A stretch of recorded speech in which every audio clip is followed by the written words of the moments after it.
Bonjour à tous. Le harcèlement sexuel d'ambiance vient une nouvelle fois d'être reconnu par la Cour d'appel de Paris en novembre 2024. De quoi s'agit-il? C'est l'objet de notre JT de janvier.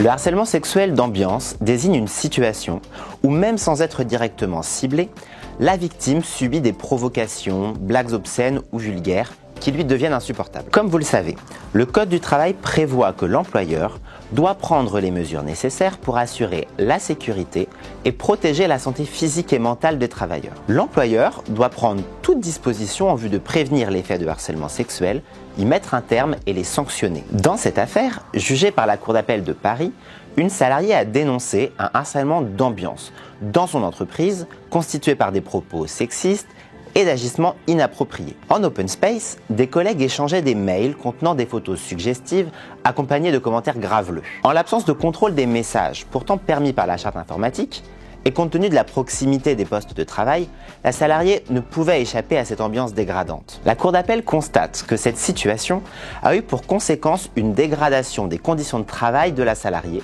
et une altération de son état de santé. Les juges ont reconnu le harcèlement d'ambiance, caractérisé par un environnement hostile, dégradant, humiliant et offensant. Ils ont également relevé plusieurs manquements de l'employeur. Aucun référent harcèlement sexuel n'avait été désigné. Une enquête interne avait bien été diligentée, mais n'avait donné lieu à aucune mesure corrective. L'employeur n'avait pas saisi le médecin du travail, laissant cette démarche à la salariée. Pour la Cour d'appel, la société n'a pas rempli son obligation de sécurité et de prévention à l'égard de la salariée. Notre conseil: dès qu'un employeur est informé d'une situation de harcèlement, il doit agir. Cela passe par une enquête interne, suivie de mesures adaptées si les faits sont avérés.